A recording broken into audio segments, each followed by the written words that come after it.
Well, hi. This is pretentious know-it-all foodie who's trying way too hard to hold on to his hair, Elton Brown. And I wanted to tell you that Mike's Daily Podcast is completely independently created and produced. Great. And I say a lot. Did you know just about every podcast you listen to is part of a huge network corporation or is just lifted off of a radio station? Not now, Hand. Did you know that big-name podcast players like iTunes and Stitcher show only the podcasts that pay for advertising or who have been big names from TV and film? I'm the guy who has a podcast, and, well, it gets a lot of people that listen to it because I talk and I say smart things. Please do what you can to support independent podcasters. And make sure to make your own almond milk. Here's Mike's Daily Podcast. This show is clean, pretty much. Mike's Daily Podcast. Episode 821. Hello, it's Mike Matthews, broadcasting from the last place on earth located somewhere in Podcaster Valley, California. Today, it's a new Into an Interview with the San Francisco band called Great Highway. Plus, we hear from Chely Shoehart, Floyd the Foorman, John Deere the engineer, and Spies hacked into a bunch of people's cell phones. Mike's Daily Podcast. I know you don't care because you hear this all the time, but those particular devices we all own. Mike's Daily Podcast. And you're probably listening to this show on one, and that's got irony. I am sometimes amazed by the things that go on in our society. Madame Rutabaga on the last show said she wants to act. And Valentino and Bison Bentley, they ripped the shirts off their back so that we could see that they don't have amazing Greek Adonis physiques. Mike's Daily Podcast. Which is, something I guess I can relate to. Whatever.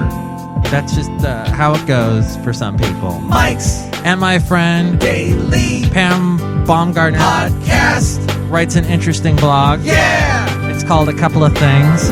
And you can find that at acoupleofthings.us. She recently did a post about the word hipsters. Oh, look who just walked in. Hello, my Matthews. It's Chely Shoehart, shop supervisor. Oh my gosh, why are all the guys ripping their shirts off on the show? It all started because I was talking about how in every Marvel movie and superhero movie and TV show, you see the superhero guy with his shirt off.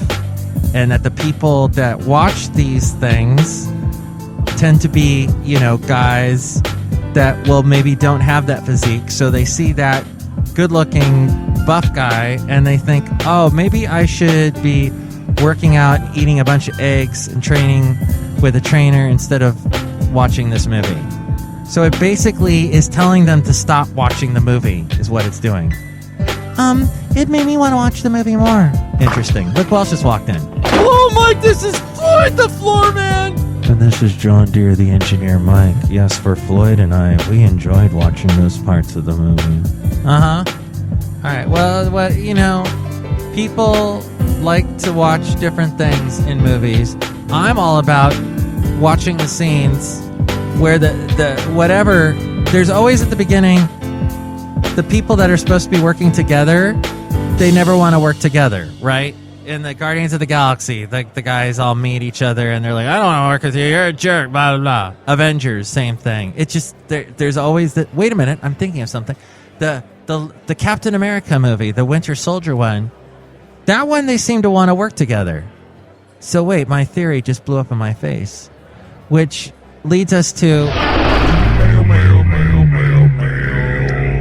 Email for me-mail. Another theory I had on the last show was that there was in galleons of the guarded sea too many... there was this thing with the prison break. And I was saying that there are too many prison break scenes, is what I'm saying.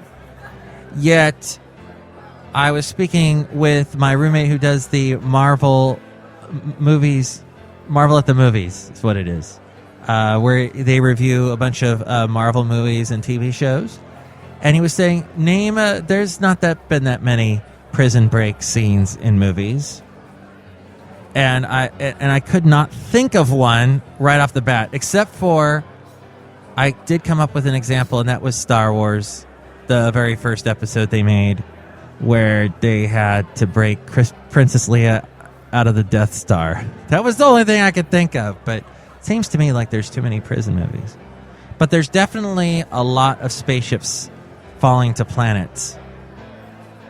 Well, not a lot. I mean, Star Trek 3, Captain America, Winter Soldier, the Guardians of the Galaxy movie. 3. There, I named 3. Let's hear it for me being able to name things. Ooh, and let's hear it for this really cool segment. The Pam Baumgardner Files. So yeah, Pam Baumgardner's A Couple of Things blog. She mentions, and I read directly from this, since this is the Pam Baumgardner Files, I keep hearing the term hipster and how certain people are referred to as hipster. I believe I saw a few walking about Ventura. Pam lives in Ventura. That's where I met her. We used to work at a radio station called The Bus 96.7. She said, so I looked it up. A person who follows the latest trends and fashions, especially those regarded as being outside the cultural mainstream. That's what a hipster is. So she says, now here's my question of the day. How many hipsters would it take to be considered a part of the cultural mainstream, hence negating them from being hipsters? Yes. So if our society is overrun with hipsters, they are no longer hip because now they are the mainstream, and thus the word is gone. If you watched the show Seinfeld, they always refer to Kramer as a hipster, but he does not really look like the hipsters that you see today, with the full beards and the birds living in the beards, and that's the type of hipsters I see, and they wear cool hats and vintage clothing. That's what no? Well, anywho, that is an interesting thought. Food for thought. Email me, MIKEs-DAILY-PODCAST@gmail.com. We read your comments on the section emails from email, what you think about that. And what you think about this, the spies. According to Reuters, U.S. and British spies hacked into the world's biggest maker of phone SIM cards, allowing them to potentially monitor the calls, texts, and emails of billions of mobile users around the world. The alleged hack on Gemalto, if confirmed, would expand the scope of known mass surveillance methods available to U.S. and British spy agencies to include not just email and web traffic, as previously revealed, but also mobile communications. The Franco-Dutch company, Gemalto, said today that it was investigating whether the U.S. National Security Agency, or the NSA, and the British's GCHQ had hacked into systems to steal encryption keys that could unlock the security settings on billions of mobile phones. It comes just weeks after a British tribunal ruled that GCHQ had acted unlawfully in accessing data on millions of people in Britain that had been collected by the NSA. The new allegations could boost efforts by major technology firms such as Apple Inc. and Google, to make strong encryption methods standard in communications devices they sell. Moves attacked by some politicians and security officials. Leaders including Barack Obama and British Prime Minister David Cameron have expressed concern that turning such encryption into a mass market feature could prevent governments from tracking militants planning attacks. Gemalto makes SIM cards for phones and tablets, as well as chip and PIN bank cards and biometric passports. It produces about 2 billion SIM cards a year and counts Verizon, AT&T, and Vodafone among hundreds of wireless network provider customers. I know we want to say bye-bye terrorists, but, well, bye-bye privacy. Email me, MIKEs-DAILY-PODCAST@gmail.com, and we read your comments on the section emails from email. Check out the website, MIKEs-DAILY-PODCAST.com, with links to where to listen to the show in iTunes.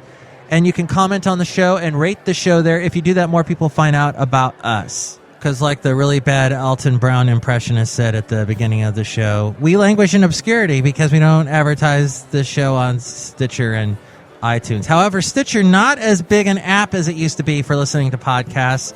Check out the RSS Radio app. I am loving that. You can put podcasts right there on your phone and listen to it. If you go into like a blind spot where you can't get the 3G anymore, you can still hear your podcast. It's great. I've been enjoying it. Free plug for them.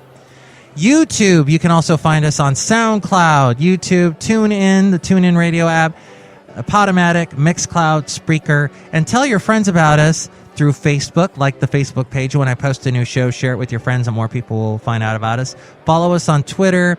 There's also links to find us on Instagram, Yelp, and Tumblr there at MIKEs-DAILY-PODCAST.com, as well as the Amazon link. Click on that whenever you're going to buy anything on Amazon, and that helps us out just by going through MIKES-DAILY-PODCAST.com first. You can also listen to my past interviews that I've done with people.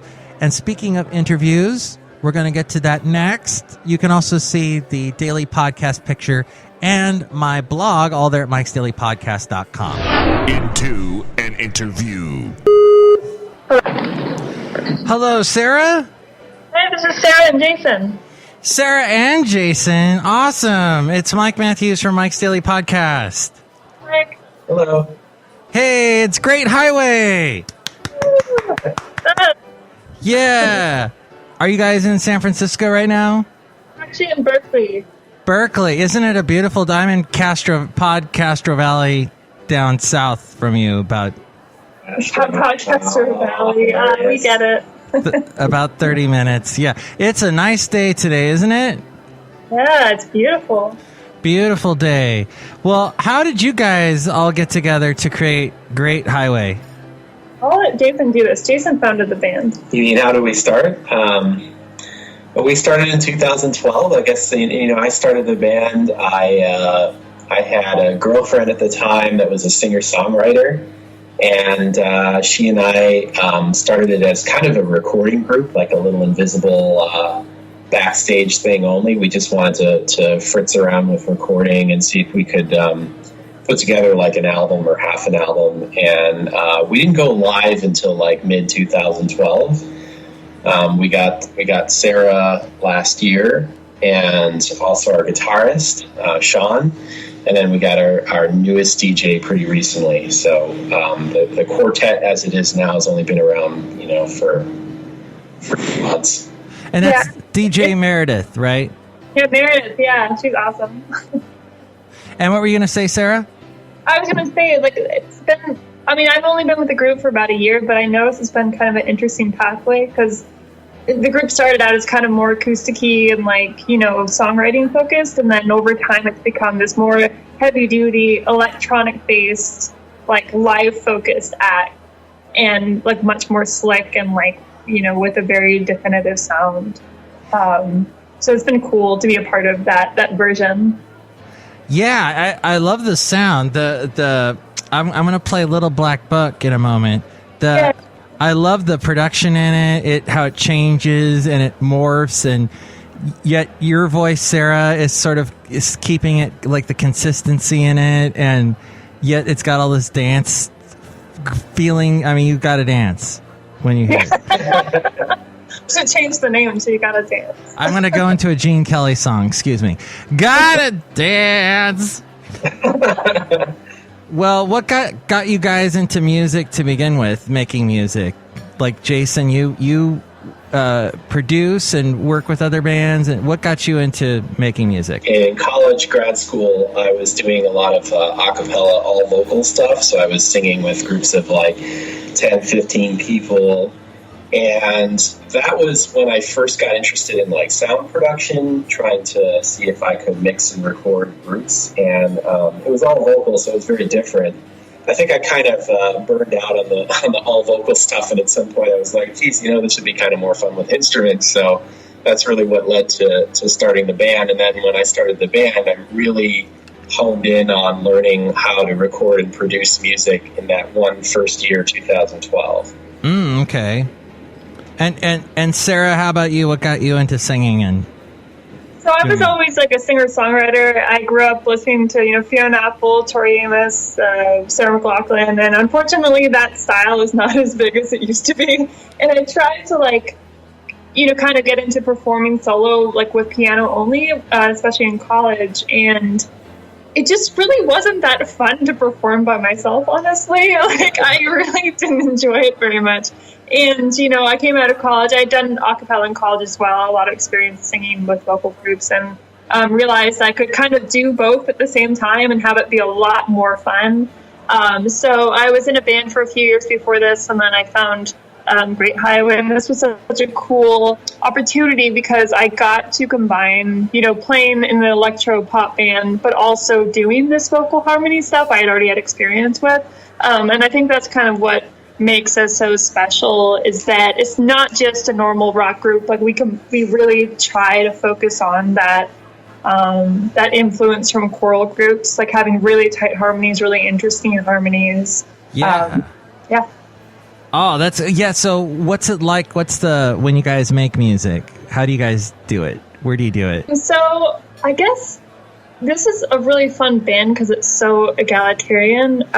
In other groups I've been in, like, one person will do all the stuff and then everybody just kind of falls in line. And that can get frustrating when everybody is an active and prolific songwriter. And Great Highway is pretty cool because we take turns contributing the song.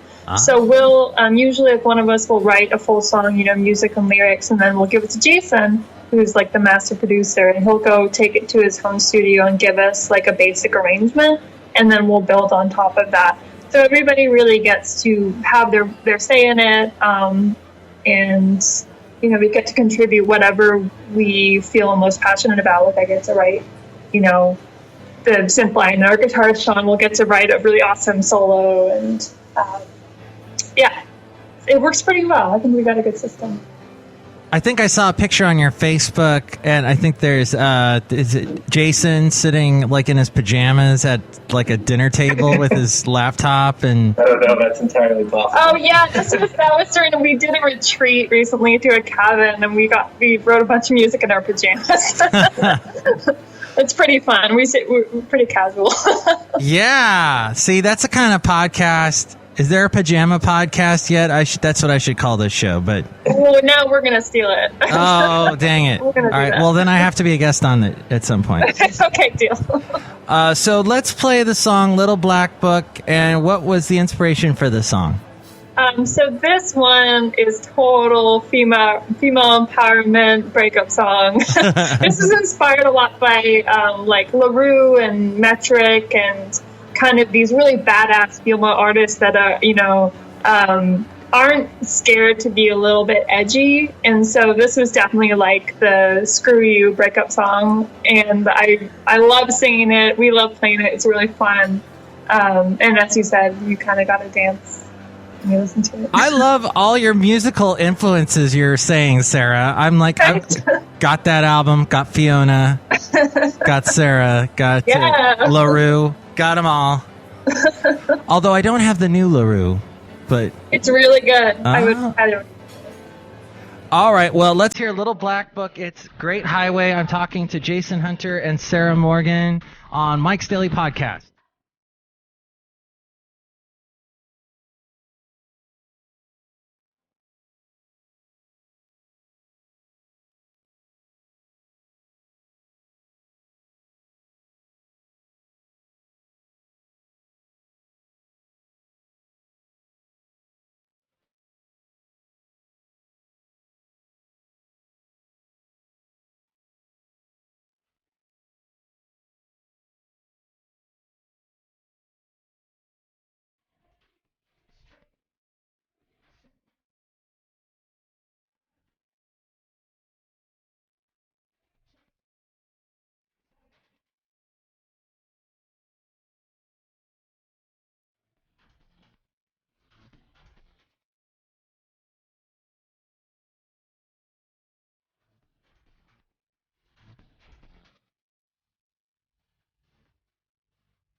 Little black book, that is Great Highway. As we go outside the last place on earth, where we bring you Mike's Daily Podcast somewhere in Podcaster Valley, California.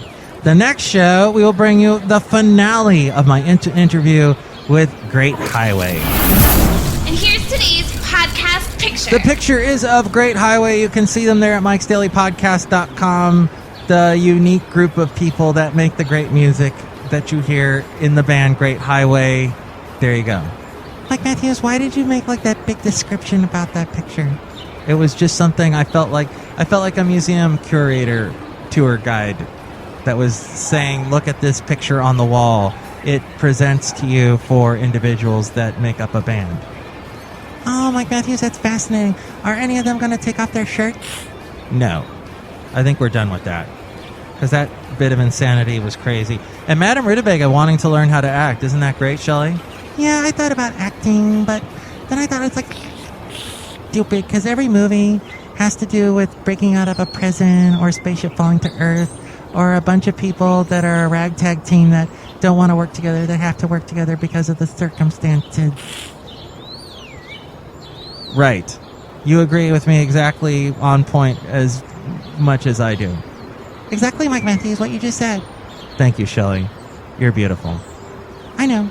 Next show, it will be the finale of the Great Highway interview. Plus, we will hear from Benita, the Disgruntled Fiddle Player, and the Brewmaster. Mike, can we rip our shirts off? Yes, Mike, we'd really like to do that right now. No, guys, no. Don't. All right, then, are you going to do it? Yeah, sure. Oh, look, the show's over.